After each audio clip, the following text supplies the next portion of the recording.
अगर आप गूगल पर रैंक करना चाहते हैं तो आपको बैक लिंक्स की जरूरत पड़ेगी। हम सभी जानते हैं कठिन है और इसलिए बहुत सारे लोग इसके लिए पे करते हैं, लेकिन आपको इसके लिए पे नहीं करना है। ये गूगल पॉलिसी के अगेंस्ट है और ये आपकी साइट को बैन करा सकता है। ये शॉर्ट टर्म के लिए है और ये एक नादानी है जो आप करते हैं। तो अगर आप इसके लिए पे नहीं करते हैं तो ये आपको कैसे मिलेगा? हेलो एवरीवन, मैं नील पटेल हूं और आज मैं आपसे शेयर करूंगा कि आप बिना पे किए बैक लिंक्स कैसे बना सकते हैं।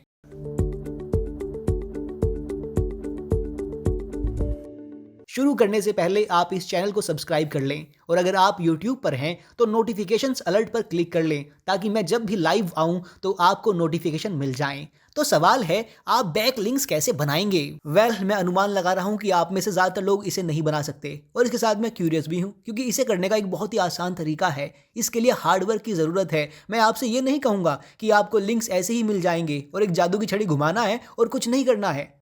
लेकिन अगर आप काम करना चाहते हैं तो बैक लिंक्स को पाना मुश्किल नहीं है। तो आप इसे इस तरह से कर सकते हैं। स्टेप 1, मैं चाहता हूं कि आप बैक लिंक्स पर जाएं। ये एक फ्री लिंक बिल्डिंग टूल है जिसे मैंने आपके लिए बनाया है। तो neelpatel.com/backlinks में जाएं और सर्च बार में अपने कंपेटिटर का URL डालें। तो ये उन सभी लोगों को दिखाएगा जो आपके कंपेटिटर से लिंक हैं। मैं चाहता हूं कि आप उन सबके पेजेस को सर्च करें जो पॉपुलर हैं। ये आपको दिखाएगा, आप सभी लिंक देख सकते हैं जहां लोग दूसरे होम पेजेस की ओर जा रहे हैं और बैकलिंक्स रिपोर्ट के जरिए पूरे डोमेन का बैकलिंक्स अकाउंट देख सकते हैं और स्पेसिफिक URL भी देख सकते हैं। और जब आपको सही आर्टिकल मिल जाता है तो कंपटीशन शुरू होता है। तो आप उस URL के लिए बैकलिंक्स अकाउंट देखना चाहेंगे। अगर आपको अच्छे पेज पाने में मुश्किल हो रही है तो आप एक और आसान काम कर सकते हैं। जब आप पहले से ही बैकलिंक्स रिपोर्ट में हैं तो साइड बार पर टॉप पेजेस पर क्लिक करें। तो ये आपको टॉप पेजेस दिखाएगा जिन पर आपके कंपटीटर्स लिख रहे हैं। उनमें से एक को देखें जो आपसे बहुत सिमिलर है और आप वहां बैक लिंक बटन पर क्लिक कर सकते हैं। ये आपको हर वो व्यक्ति दिखाएगा जो आर्टिकल से जुड़ा हुआ है।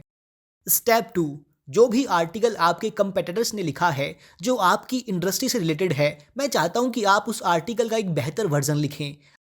अगर ये 1000 शब्दों में हो तो मैं चाहता हूं कि आप इसे 5000 शब्दों में बनाएं। हाँ, मुझे पता है ये क्रेजी है, इसमें बहुत काम है और गहराई में जाने की ज़रूरत है। मैं बस बहुत सारे कीवर्ड डालने और इसे बस लेंथी बनाने के लिए नहीं कह रहा हूं। मैं बात कर रहा हूं अमेजिंग कंटेंट की। अगर मैं आपसे पिज़्ज़ा बनाने के बारे में एक आर्टिकल लिखने के लिए कहूँ तो आप बस एक आर्टिकल लिखेंगे। शायद आप ये डिस्कस करेंगे कि आटा कैसे गूंथते हैं, उसे ओवन में रखेंगे, कितना टेम्परेचर रहेगा, आप टॉपिंग्स रखेंगे वगैरह वगैरह, और हो गया, आपका पिज़्ज़ा तैयार है। ठीक है, जब मैं कह रहा हूँ कि आप अमेजिंग कंटेंट लिखें तो मैं चाहता हूँ कि आप पिज़्ज़ा बनाने के बारे में सब कुछ ब्रेक डाउन करें। कैसी सब्जियाँ लेनी है, ऑर्गेनिक वर्सेस पेस्टिसाइड्स, क्या आपको सब्जियां काटते समय उनमें से पानी निकालने की ज़रूरत है? आपके खीरे को काटने का सही लेंथ क्या है? कैसे पानी की क्वालिटी आपके आटे के स्वाद को बदल देती है? क्या आप बोतल का पानी लेते हैं? क्या नल का पानी लेते हैं? ये सभी चीज़ें मायने रखती हैं। आटे को पहले अवन में कुछ टेम्परेचर में गर्म करना है। एक बार जब ये पक जाए तो इसे ब्रेक करें, इसमें मैरिना सॉस डालें और अपने हाथों से बनाएं। और इस तरह आपको इसे स्टेप बाय स्टेप करना है और यहाँ तक कि लोकल बाजार से टमाटर लाना और फिर टॉपिंग्स कैसे करना है और इसे कैसे काटते हैं और आप पिज़्ज़े को काटने के लिए किस तरह के कांटे और छुरी का यूज़ करते हैं, उस गोल से रोलर का। मुझे नहीं पता कि कुक कैसे करते हैं, मैं कुक नहीं हूँ, पर आप समझ गए ना कि पिज़्ज़ा कैसे बनता है। मैं अभी बहुत गहराई में गया और मैं उससे भी ज़्यादा गहराई में जाने की कोशिश करूँगा। और जब आप गहराई में जाते हैं तो आप भी वही पाएंगे कि आपका आर्टिकल इतना अच्छा है कि जब कोई इसे पढ़ेगा तो उसे पिज़्ज़ा बनाने की बेहतर इंस्ट्रक्शंस मिलेंगे। मैं इसमें जिफ भी शामिल करूंगा जिसमें एनिमेटेड इमेजेस होंगी, जिसमें बेस बनाना और इसे फैलाना, फिर इसे हवा में उड़ाना और फिर इसे पकड़ना। फिर मेरी वाइफ मुझ पर गुस्सा करेगी क्योंकि मैंने किचन को बिगाड़ दिया है। मैं कुक नहीं हूँ, मगर ये मज़ेदार एक्सपेरिमेंट रहेगा, तो क्यों ना इसे ट्राई किया जाए। तो इसे बहुत डिटेल में बनाएं जिससे आपका कंटेंट दूसरों से बेहतर होगा। चाहे वो इमेज हो, वीडियो हो या आपके पास कस्टम डिज़ाइनर हो जो आपके लिए ग्राफिक बनाता है। अपने आर्टिकल में सब कुछ ऐड करना है, आपको कंटेंट बेहतर बनाना है। ये इस स्टेप में सबसे इंपॉर्टेंट पार्ट है। आपको सिर्फ मेरे ही बैकलिंक्स टूल का यूज़ नहीं करना है, आप किसी के भी यूज़ कर सकते हैं, मेरे बस फ्री हैं। ये सेकंड स्टेप बहुत इंपॉर्टेंट है। अब आखिरी स्टेप जिसे आपको लेने की ज़रूरत है, आपको उन्हें ईमेल करने की ज़रूरत है जो आपके कंपटीशन से लिंक कर रही हैं और ब्रेक डाउन करना होगा कि आपका आर्टिकल बेहतर क्यों है, लेकिन रियल की कस्टम ईमेल करना है।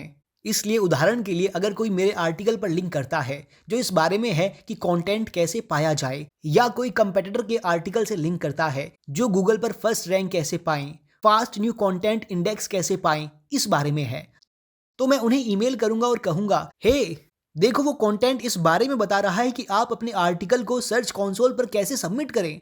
और मैं ब्रेक डाउन करूंगा और कहूंगा, हे मुझे पता है तुम इससे लिंक कर रहे हो, लेकिन इसकी गारंटी नहीं है कि आपके आर्टिकल को इंडेक्स मिलेगा। जो आप चाहते हैं वही गूगल पिक करता है। मैं यहाँ और 3 चीज़ें ब्रेक डाउन करूंगा जो लोगों को इंडेक्स पाने में मदद करेंगी, और ये तीनों चीज़ें सच में काफ़ी आसान हैं। वो इसे 2 मिनट में कर सकते हैं। ये दूसरी चीज़ें 7 मिनट लेंगी, लेकिन कंबाइन होकर ये बेहतर सक्सेस रेशो दे सकती हैं। और जब आप वो डिटेल ईमेल बनाते हैं तब आप कहते हैं, देखिए अगर आप अपने यूज़र्स को ज़्यादा वैल्यू देना चाहते हैं तो आप आर्टिकल को चेकआउट करें। अगर आपने एंजॉय किया है तो मैं आपको अप्रिशिएट करूंगा अगर आप आर्टिकल से लिंक करते हैं। इस तरह की चीज़ें काफ़ी असरदार होती हैं, ज़्यादा समय लेती हैं लेकिन काम करती हैं। इस तरह से आप बिना पे किए ही लिंक बिल्ड कर सकते हैं। इसमें बहुत सी चीज़ें मैनुअली करनी होती हैं, इसलिए लोगों के पास लिंक नहीं होते हैं क्योंकि वे उन लिंक को बिल्ड करने के लिए अपना समय नहीं देना चाहते हैं।